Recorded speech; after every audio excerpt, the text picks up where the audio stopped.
gitu kan pas tanya si dua anak ini ke yang anak Sulawesi, lah aku roh kan mau ning pos papat gitu kan. Nah akhirnya mereka menyisir daerah puncak itu kan keliling itu lama itu. Nah itu memang dari segi perbekalannya kurang safety menurut kami ya.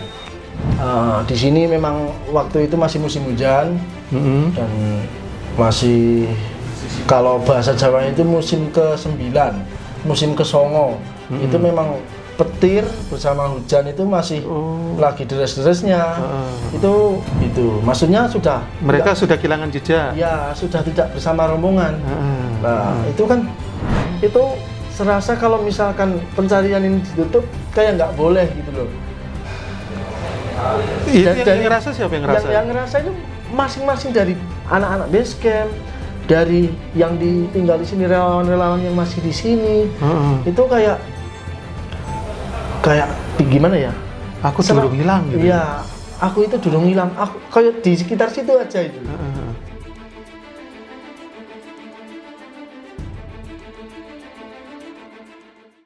Selamat datang di podcast Jejak Penolong bersama saya Bang Zulek. Ada kisah menarik saat hilangnya seorang mahasiswa UIN di Yogyakarta pada saat dia melakukan pendakian di Gunung Sindoro pada tanggal 1 April 2015 nggak salah. Sempat dilakukan pencarian selama 7 hari, kemudian tidak ditemukan. Tetapi kemudian ditemukan setelah 7 hari pencarian setelah ditutup. Nah, bagaimana ceritanya? Saat ini saya sudah bersama dengan Mas Rian dari Grasindo. Gabungan Remaja Anak Sindoro. Selamat bergabung di channel Jejak Penolong. Sebenarnya apa sih yang terjadi kok? Pencarian sudah 7 hari. Kemudian karena tidak ada tanda-tanda ditutup. Tetapi ternyata 7 hari kemudian itu ditemukan. Itu gimana Mas cerita awalnya itu? Sangat menarik sekali kalau mau bercerita terkait dengan hilangnya mahasiswa dari UIN Sunan Kalijaga. UIN Sunan Kalijaga, Jogja. Ya, awalnya hilang tuh gimana dia tuh? Awalnya hilang itu jadi dia ini bersama dengan 7 rekannya. Dia naik bertujuh, berarti 6 rekannya ya. Bersama 6 rekannya. Yang 4 dari rekannya itu berarti 3 dari rekannya Mapala dari UIN Sunan Kalijaga. Yang 4 ini rekan satu kos. Dia tuh berarti anak kos. Berempat. Mengajak 3 teman dari Mapala. Ya, mengajak 3 teman dari Mapala. Dan itu memang dari segi perbekalannya kurang safety menurut kami ya. Kenapa gitu? Ya, karena dia baru pertama kali langsung pendakian itu tektok dan itu tidak menggunakan gear yang safety atau equipment-nya itu kurang memenuhi standar. Cuman di kami kan karena di situ ada pertimbangan yang dari Mapalanya menjelaskan dengan sedemikian rupa, akhirnya kami memperbolehkan untuk naik pendakian tersebut. Jadi terus? Seperti itu. Waktu itu hari Rabu ya. Di sini memang waktu itu masih musim hujan dan masih kalau bahasa Jawa itu musim ke-9, musim ke-9. Itu memang petir bersama hujan itu masih lagi deres-deresnya. Itu datang malam sekitar jam 8 malam ya. Itu dia sampai sini itu udah basah kuyup. Dari Jogja OTW ke sini itu udah basah kuyup. Dan di situ cuman ada berapa pendaki ya, rombongan itu cuman 3 rombongan. 1 rombongan dari Purworejo dan 1 rombongan lagi dari Salatiga. Ya itu cuma 3 rombongan. Yang rombongan dari Purworejo ini terdiri atas 5 pendaki, yang dari Salatiga 2 pendaki. Jadi malam itu sepi. Mereka langsung naik malam itu? Enggak, jadi dia datang 8 registrasi, kemudian bilangnya mau tektok. Karena malamnya ini hujan sampai dengan pagi, akhirnya pendakian itu dimulai dari habis subuh sekitar jam. Berarti nginep di sini dulu ya? Iya. Nginep di posko dulu ya? Ya, nginep di posko sini karena itu basah kuyup, jemur pakaian di tempat kami istirahat dan itu menggunakan apa itu pemanas itu loh. Di sini kan disediain pemanas kalau misalkan ada yang kedinginan itu gas pemanas itu akhirnya pakaian-pakaiannya dijemur. Dan kita juga sempat briefing sedikit karena di sini juga ada batas pendakian sebenarnya. Jadi dari Sindoro ini kita dulu sempat diskusi dengan Badan Meteorologi itu ya, BMKG ya? Ya, BMKG-nya itu ada pendakian karena Gunung Sindoro ini ada aman apa tidak? Ya, aman atau tidaknya itu kan kita mengikuti dari petunjuk BMKG. Akhirnya dikasih batas dari jam 7 pagi sampai jam 12 waktu itu. Karena waktu itu memang belum begitu bahaya banget asapnya. Cuman kan memang sudah aktif. Di dua tahun sebelumnya juga ada yang meninggal 2 orang itu di puncak karena keracunan gas belerang seperti itu. Dan akhirnya kita briefing itu di malam itu kan itu 7 orang ya, yang 4 ini rekannya itu sudah ngeyel dari awal itu sudah ngeyel. Mereka menggunakan sandal, tidak menggunakan sepatu. Secara safe itu kan kurang ya. Iya, sangat tidak safe. Sangat tidak safe dan dari perbekalan pun juga kurang safe karena jas hujan aja nggak bawa semua. Itu kami sudah menyarankan akhirnya cuman ngambil plastik buat tutup itu loh, kayak plastik apa ya, plastik potongan gitulah, kayak trash bag terus ditali aja itu. Itu jadi kurang safe-nya di situ. Dan waktu itu memang malam di hari Kamisnya itu malam Jumat Kliwon. Ya, mungkin dari segi mistisnya juga seperti itu.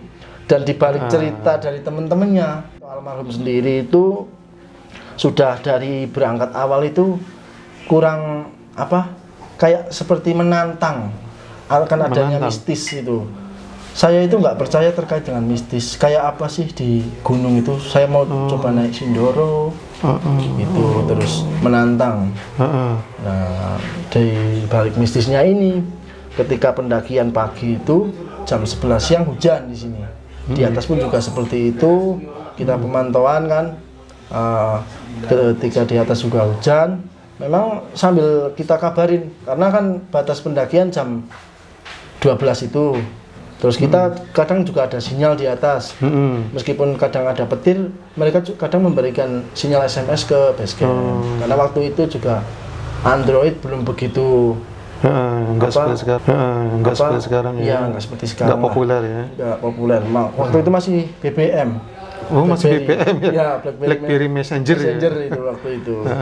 Cuman waktu itu juga kita pas pertama kali pencarian menggunakan apa itu? Kita juga masih terbatas ya peralatannya. Itu cuma menggunakan peta manual sama aplikasi Avenza itu. Avenza Map itu kan di HP Android tersedia. Nah, waktu itu kita dibantu oleh itu. Jadi pertama kali kabar hilang itu jam 3. Jam 11 itu berkabar. Kalau pendakian jam sekarang masih boleh ke puncak atau tidak. Itu rombongan dari ini SMS ke base camp. Nah, kalau misalkan jam 11 itu baru sampai pos 3. Si rombongan ini. Pos 3 mungkin atasnya sedikit lah. Terus jam setengah 2 itu berkabar lagi sudah di pos 4 tapi udah nggak hujan. Tapi kabut tebal itu. Nah, seperti itu jam setengah 2 SMS lagi.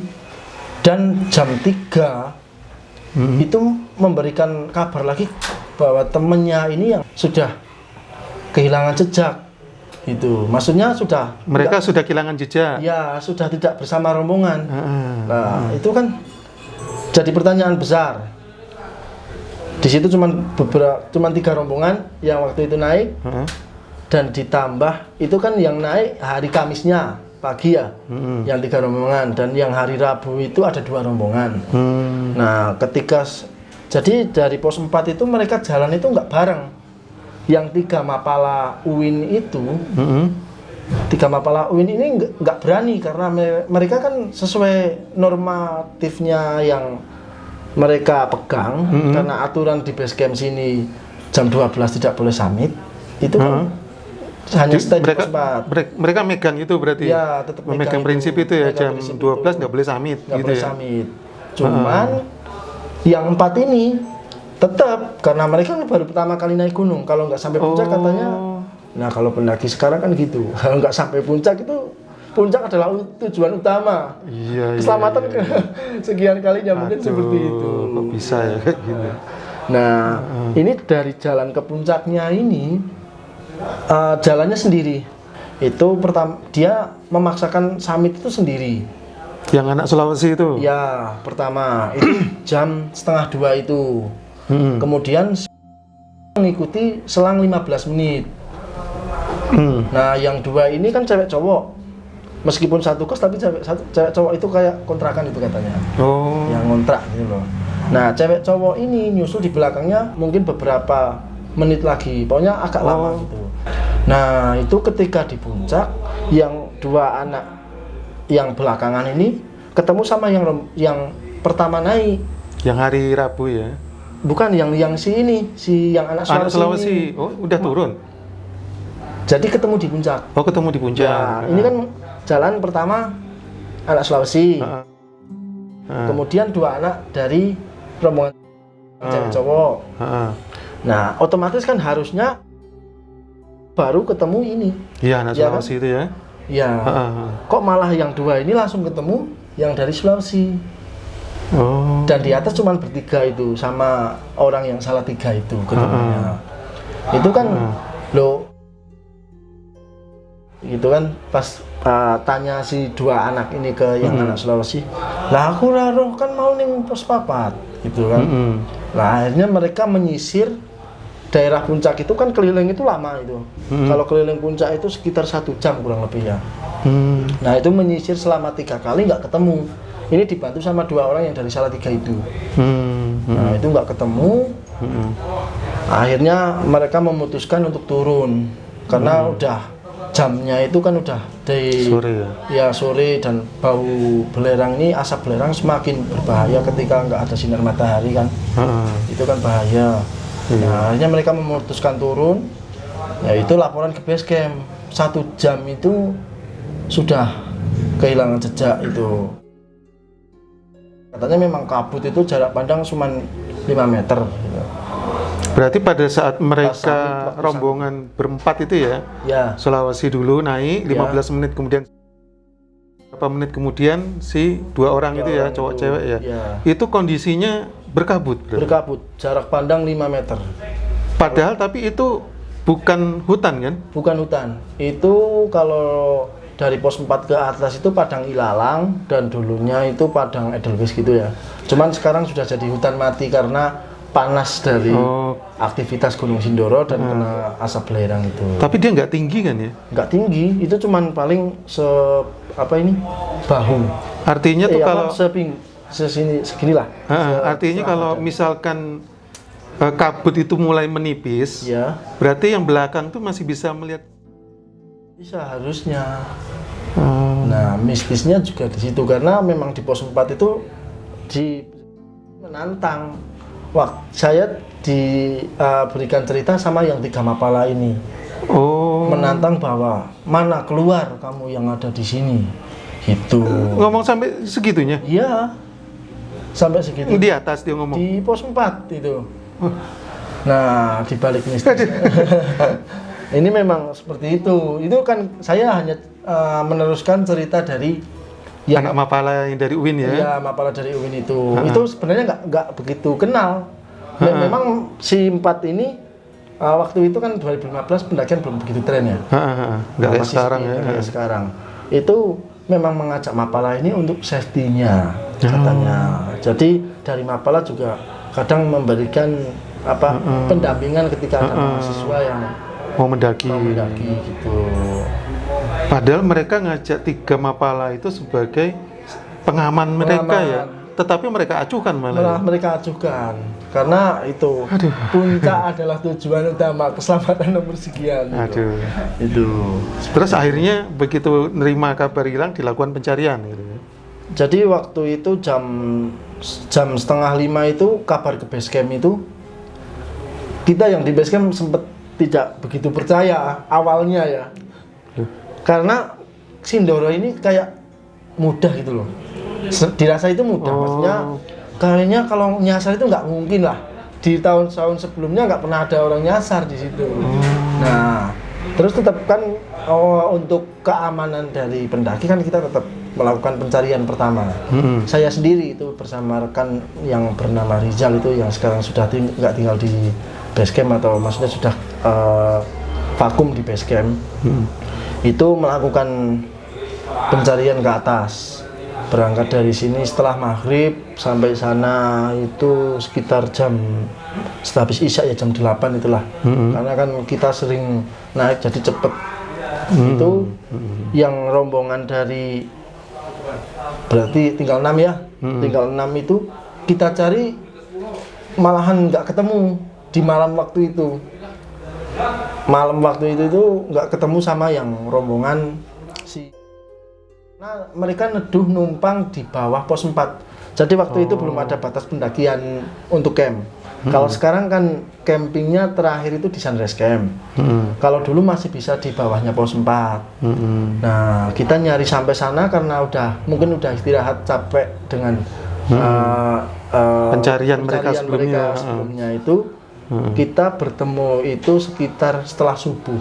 Saya waktu itu nyari itu nggak istirahat, nggak tidur. Kita nyisir terus di tenda-tenda itu teriak-teriak permisi gitu kan. Karena ada tendanya? Ada tendanya. Tapi mereka nggak dengar? Nggak dengar mungkin karena sudah kelelahan kan. Itu mereka numpang, mereka nggak bawa tenda. Si rombongan ini nggak bawa tenda karena tektokan. Pendakian tendanya ditinggal di base camp. Hanya satu tenda ditinggal di base camp. Dan itu numpang dari rombongan yang Purworejo itu. Karena yang Purworejo ini akhirnya mereka ikut pencarian sampai 3 hari. Stay di atas itu buat pos aju. Ya, itu.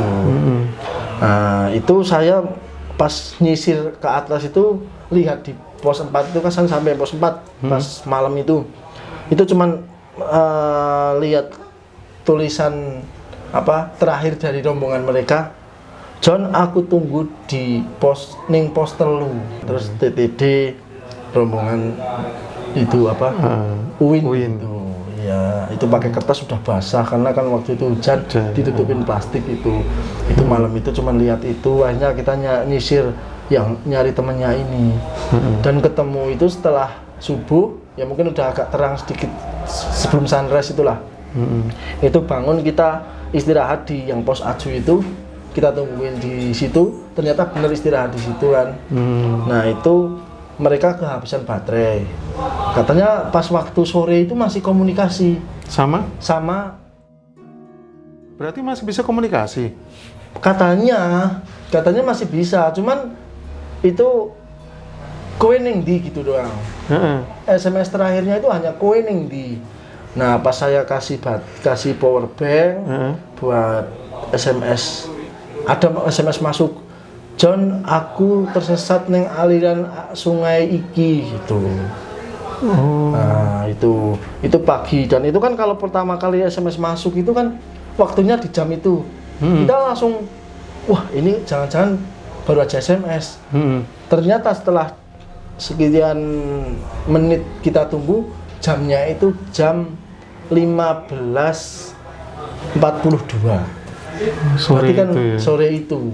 Malam Jumatnya, hari Kamisnya masih. Nah itu yang terakhir SMS kuwining di itu masih sebelum jam 3. Akhirnya kita waktu itu pagi saya minta bantuan bawah karena kan saya cuma berdua TRC-nya. Yang bawah ini menunggu kabar dari saya. Kan biasanya kalau di base camp itu sistemnya kan TRC dulu, tim reaksi cepat, baru kalau misalkan ada bantuan dropping gitu waktu itu. Dan saya minta bantuan, akhirnya kita lakukan pencarian manual, istilahnya pencarian mandiri. Ya, pencarian mandiri dari base camp. Ya ke area yang mereka terakhir hilang itu, maksudnya di atas pos 4 lah. Itu disusuri nggak sungainya itu? Ya bingung kan, kanan kiri sungai semua itu. Kita bingung, akhirnya pagi itu saya cuma berdua pertama. Saya berdua itu saya ke arah yang kiri, rekan saya ke arah yang kanan. Nah itu nanti pas waktu itu saya melakukan pencarian pertama kali itu sambil menunggu bantuan dari bawah itu, saya mulai nyisir itu jam setengah 7 pagi. Saya bilang ke rekan saya itu nanti ketemu lagi jam setengah 10 di pos 3 gitu. Jadi melipir lewat sungai. Itu sungainya sungai apa itu? Sungai Punggungan, model sungai gunung itu nggak ada airnya. Oh, nggak ada air? Nggak ada airnya, kayak alur-alur gitu loh. Punggungan di gunung itu kan nggak ada sungai. Sebutannya sungai? Sebutannya kan sungai.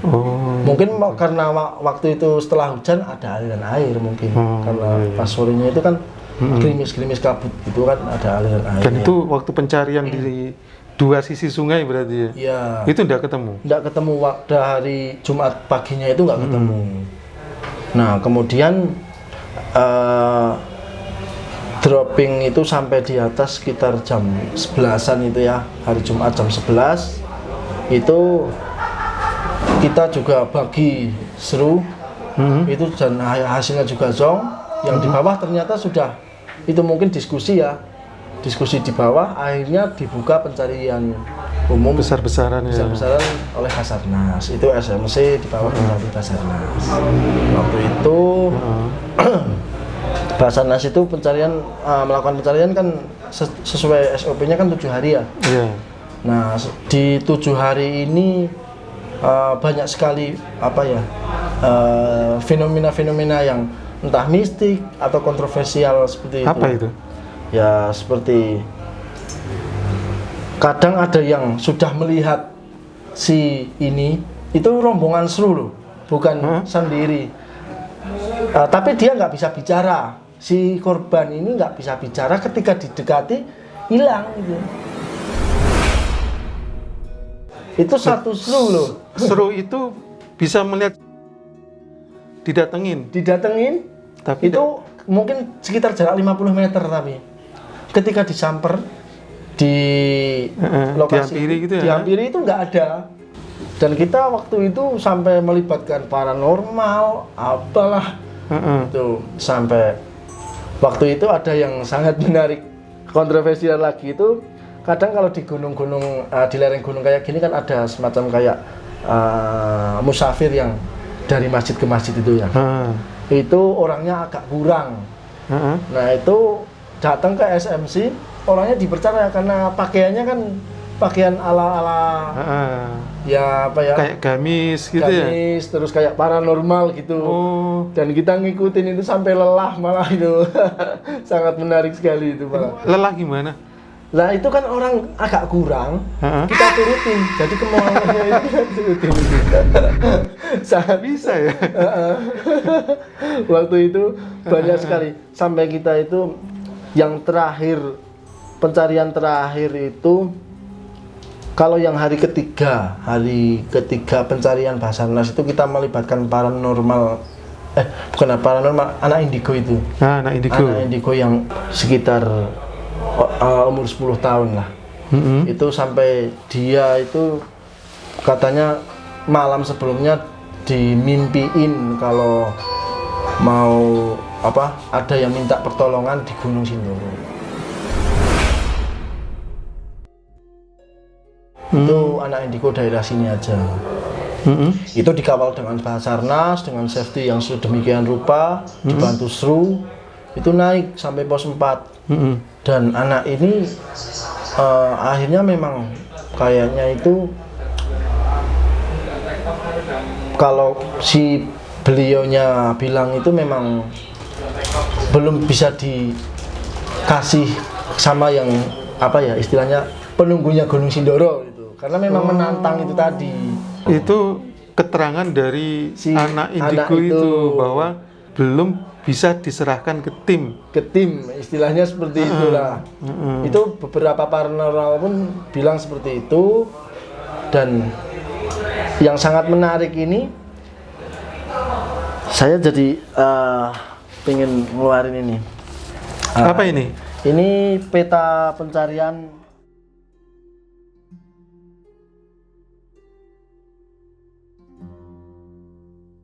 Jadi ini puncak Gunung Sindoro, Ini base camp. Nah, fokus pencarian itu di sisi lereng sebelah kiri ketika di jalur pendakian kita ke arah naik. Itu sisi selatan barat daya. Nah, ini karena fokus pencarian di sini ini dilakukan karena sinyal terakhir SMS dilacak dari BTS yang bisa dari providernya itu terakhir di sini, terakhir pencarian ini. Jadi fokus dari semua seru itu dilakukannya ini di area sini, lereng-lereng ini, karena ini memang agak curam. Lereng ini, aliran sungai ini curam, dan yang sangat menarik waktu itu ketemunya justru di seberang sini. Padahal SMS jauh ya? Ya, sedangkan setiap hari itu pendakian itu masih dibuka selama 4 hari setelah hilang untuk umum, karena untuk membantu proses berjalannya pencarian. Karena kan mungkin kalau misalkan orang tersesat terus ada suara orang, mungkin bakal nyamperin gitu lah, istilahnya nyamperin atau mengejar suara dari orang-orang itu. Harapannya kan seperti itu. Nah, ini setiap hari ini di posko aju masing-masing pos ini juga ada. Ini kan pos 4. Ini udah agak blur karena waktu udah berapa tahun, 8 tahun yang lalu ya. Ini posko aju yang ketiga, ini 2, ini posko aju 1. Itu setiap hari berlalu lalang itu ada terus. Kalau misalkan logikanya itu memang benar-benar tersesat dan masih bisa terselamatkan, ini kalau dari sinyal terakhir di sini terlacak ini jam 3 itu, 3.42 itu, tapi ketemunya di sini. Jauh banget. Jauh banget kan. Itu sejajar dengan pos 3 kalau ketinggiannya elevasi itu di ketinggian sekitar 2.300-an. Ya. Mungkin nih ada teman-teman kalau mau lihat ini ya, jalur pendakiannya. Nah, ini puncaknya, nah ini area pencariannya di sini. Tapi ketemunya di sini. Jadi cukup jauh. Cukup jauh. Cukup Dan jauh itu di luar dugaan, sangat di luar dugaan. Tapi katanya di sini sudah dilakukan pencarian juga. Sudah dilakukan di seluruh OSC. Kan waktu itu SMC kan di sini. Fokus SMC. Kan dalam pencarian itu ada OSC, On Skin Commander itu kan. On Skin Commander itu kan di luar area pencarian. Mereka mencari di luar area pencarian. Dan itu base camp di seluruh Gunung Sindoro itu melakukan pencarian. Bahkan yang tidak ada jalur pendakiannya itu masyarakat dikerahkan.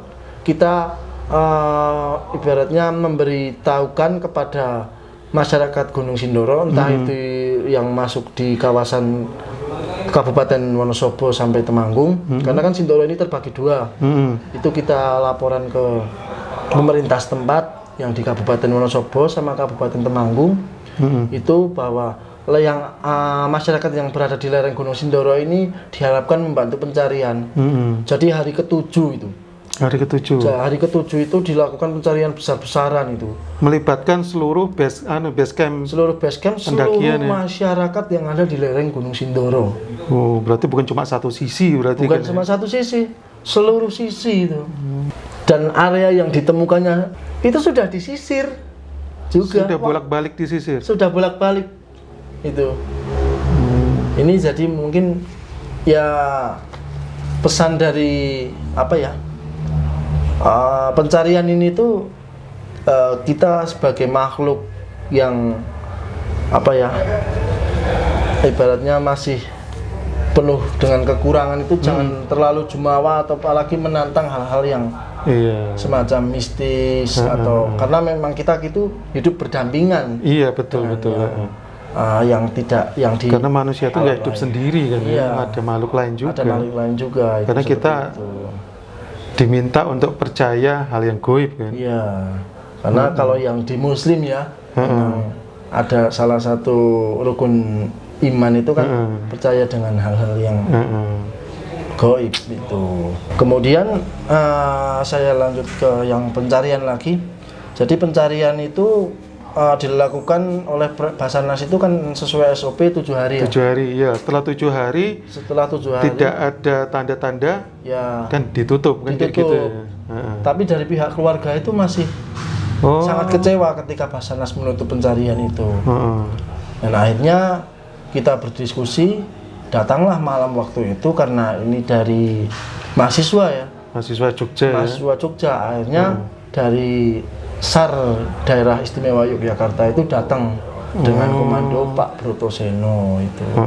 Pak Brotoseno ini komandan besarnya SAR DIY bersama dengan Sekber PPA, Himpunan Pecinta Alam. Itu yang rata-rata mahasiswa di seluruh Jogja yang mengikuti itu mahasiswa pecinta alam itu diambil alih dari SMC-nya Basarnas ke SMC SAR DIY itu. Nah itu karena dan ini juga disupport sama, sedangkan solidaritas dari Muhammadiyah sendiri sangat kuat.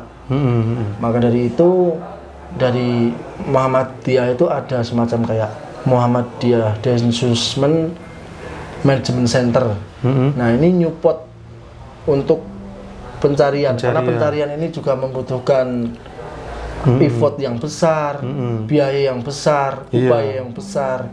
Ini dari MDMC ini setiap hari support ketika setelah pencarian Basarnas. Ya itu ditemukan itu setelah 14 hari. 14 hari ya? Dari hilangnya.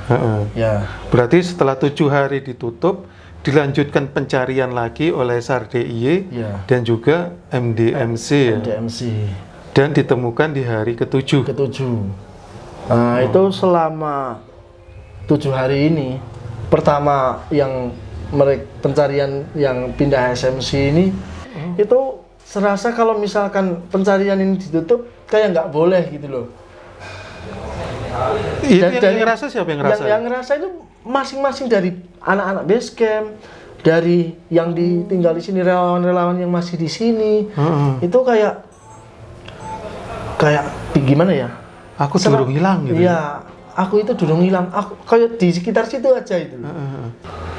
Nah itu setiap harinya itu meluncurkan sekitar 4 seru.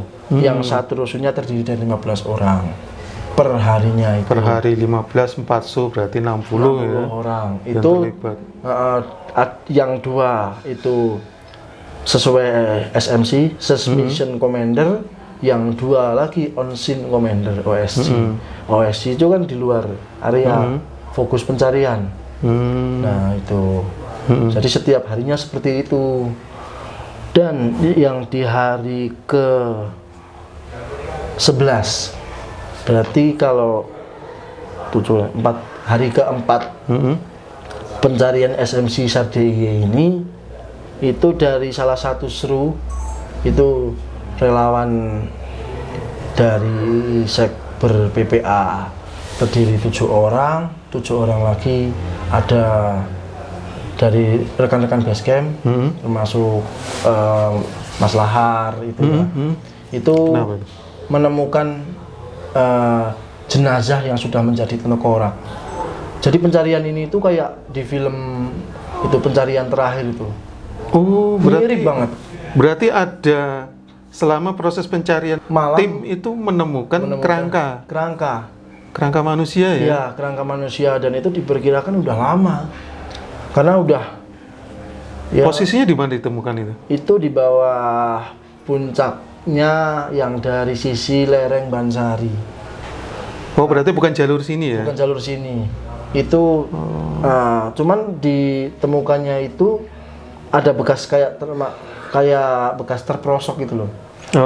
Dia mungkin jatuh gitu ya? Kayu-kayunya itu patah-patah itu, terus dia itu nyender di situ sampai ini mungkin hipotermia. Untuk identifikasinya itu hipotermia karena tangan itu gigit gini, dan tangan ini masih utuh jari, sedangkan yang luar sini sudah tengkorak. Yang ini kan gigit gini ya. Nah ini masih utuh jari. Ada dagingnya. Ada dagingnya.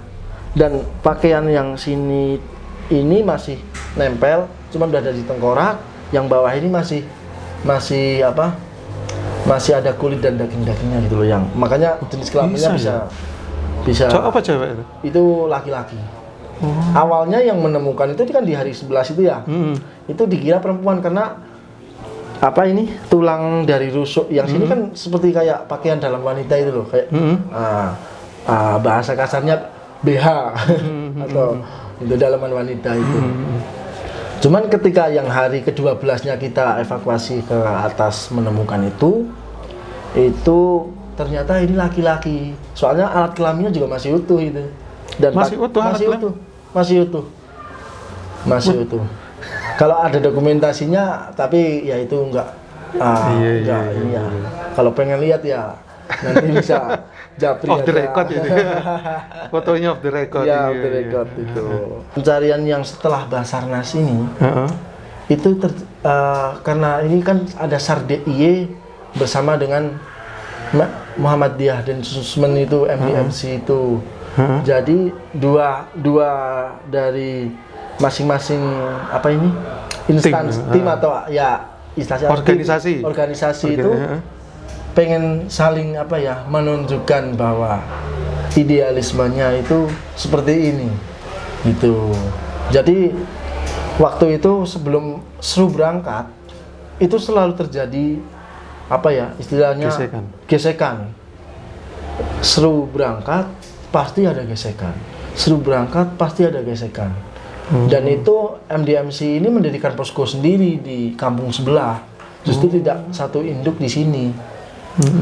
Akan tetapi Sekber PPA DIY ini memang sebenarnya waktu itu di luar komando dari Pak Brotoseno. Kalau Pak Brotoseno ini arahannya itu bahwa kalau yang sudah disisir itu tidak usah disisir kembali. Tapi yang dari Sekber PPA ini kan bukan dari SAR DIY. Itu merupakan kayak induk lagi dari bahwa SAR DIY ini punya induk lagi Sekber PPA. Tuh. Nah, ini di Sekber PPA ini malah punya idealisme sendiri yang itu ngulang dari awal pencarian Basarnas. Nah, makanya terjadi kontroversi seperti itu. Ya, seperti itu. Jadi di hari-hari itu yang dari hari ke-7 sampai hari ke-8 ya. Dari ke-8 sampai ke yang terakhir ketemu tengkorak itu selalu terjadi keributan sebelum berangkat. Seru diberangkatkan itu.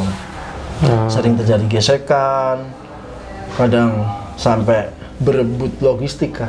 Karena kan logistik dari base camp sendiri kan terbatas karena sudah berhari-hari pencarian itu. Effortnya juga nggak cuma 7 hari pertama itu jelas sudah memakan biaya banyak, logistik juga terserap di sana banyak ya. Malah ini dibuka lagi karena permintaan keluarga, kita nggak bisa menolak, kita terus berupaya. Dan itu pun juga pendakian kan tetap di stop akhirnya kan. Kita juga waktu itu sempat kolap bahasanya karena tidak ada pemasukan karena nggak ada yang naik ya. Dan ini cerita ya sedikit ini aja ya. Waktu itu pendakian itu retribusi hanya 3.000 waktu itu. Oh, sedikit sekali. Iya, sangat di bawah apa ya? Karena waktu itu Semeru aja udah 20.000 waktu itu ya. Nah, Semeru aja 20.000. Taman nasional lainnya itu perharinya 10.000. Jadi kan pendakiannya kan di sini murah meriah di sini. Di sini itu masih 3.000 itu. Masih murah meriah. Terus yang menemukan siapa akhirnya itu? Nah, yang menemukan ini waktu itu di hari setelah tengkorak ketemu, itu salah satu rekan base camp yang di sini itu ditelepon sama tim Densus dari RI ya. Itu bahwasanya kalau mau ditemukan si anak ini itu menggunakan nomor IMEI. Nomor IMEI dari pelacakan handphone ya. Karena handphonenya memang masih dipegang waktu itu. Nah, itu disuruh mencari dus dari handphonenya, dan teman-temannya ini menceritakan kalau dus handphonenya di kos. Ketika di kos ini kita ke sana, itu kos ini sudah acak-acakan. Dus itu sudah diambil sama tim lain istilahnya. Jadi ada salah satu dari tim di luar posko induk yang mendengar percakapan dari rekan basecamp yang didemo sama Densus itu.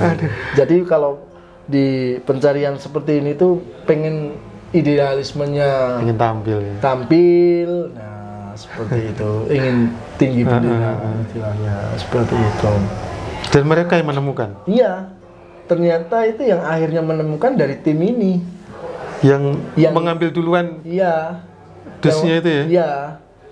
Nah, karena memang handphonenya waktu ketemu itu masih di sakunya.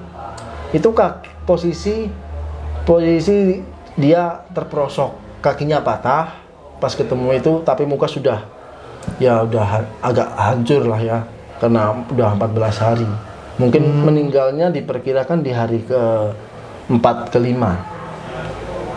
Diperkirakan sama setelah diidentifikasi medis itu meninggal di hari ke-3 ke-4 ke-4 ke-5. Jadi hari pertama sampai ke-3 itu posisi masih hidup. Tapi dia tidak bisa teriak ya?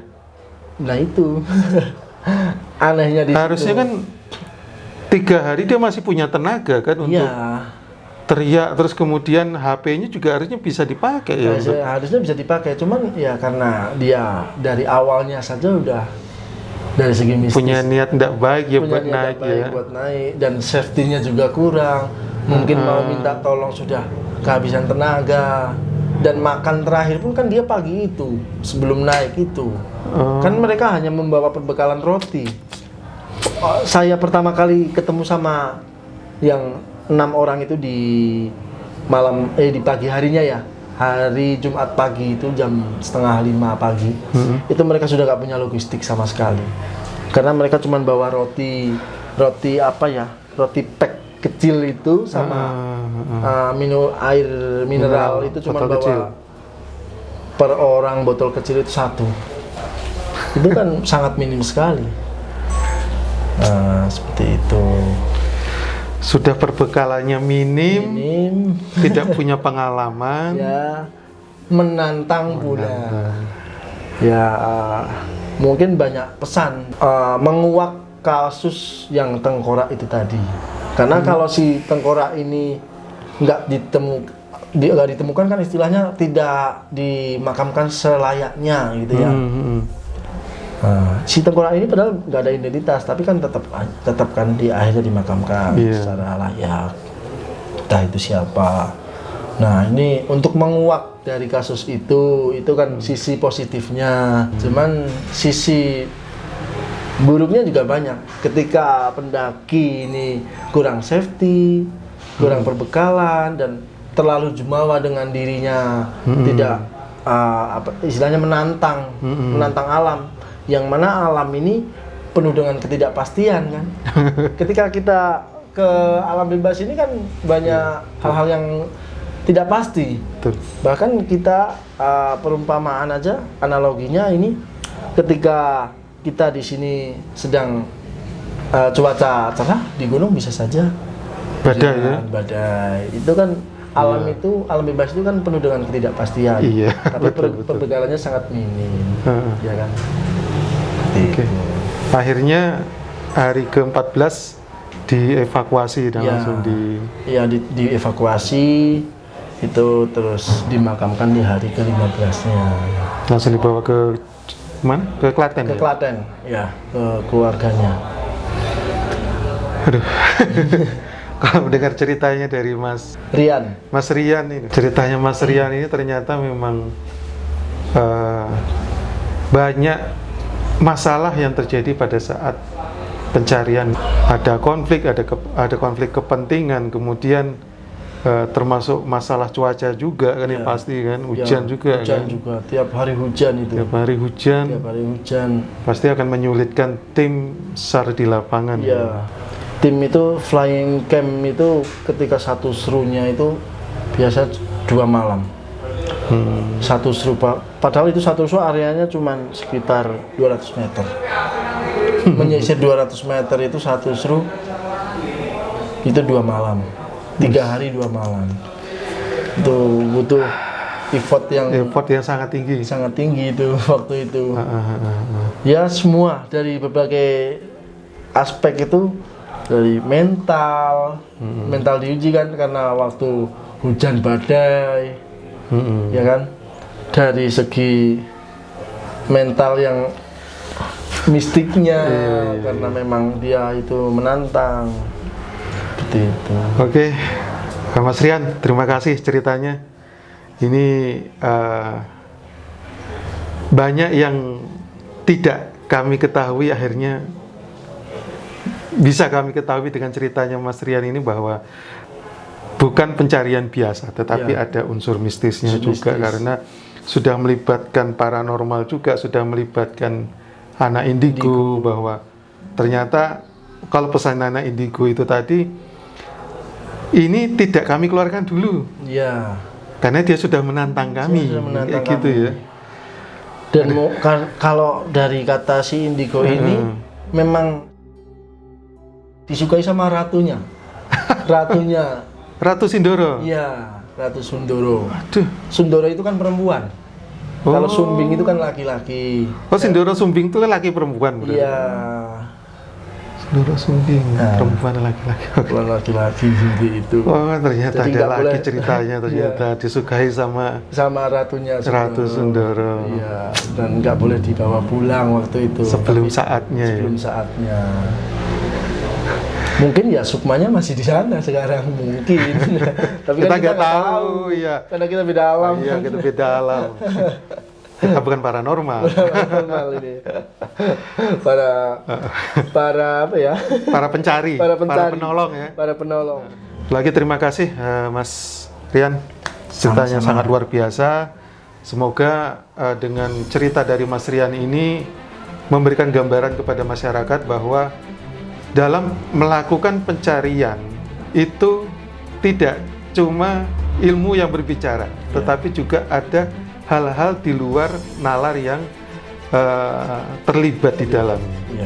Jadi pesan untuk teman-teman yang hobi mendaki atau ya baru awal mendaki, pesan dari Mas Rian tadi, dari Grasindo ini ya, yang jelas pertama siapkan mental, kemudian yang kedua siapkan perbekalan logistiknya tercukupi, kemudian juga memakai perlengkapan yang memang untuk mendaki seperti jaket tebal, kemudian bawa yang namanya jas hujan, dan yang pasti yang utama adalah jangan menyepelekan alam. Seperti itu Mas ya. Jangan menyepelekan alam, karena alam itu tidak bisa ditebak. Penuh dengan ketidakkepastian alam itu. Jadi jangan menantang dan jangan menantang kalau ingin selamat pada saat pendakian. Oke, demikian tadi teman-teman cerita di Jejak Penolong. Semoga dengan cerita ini ada banyak informasi dan manfaat yang diterima oleh teman-teman. Bila teman-teman menyukai channel ini, silakan untuk subscribe, like, komen, dan share agar cerita relawan, eksistensi relawan semakin berkembang dan maju. Sekali lagi terima kasih dan salam Nurani.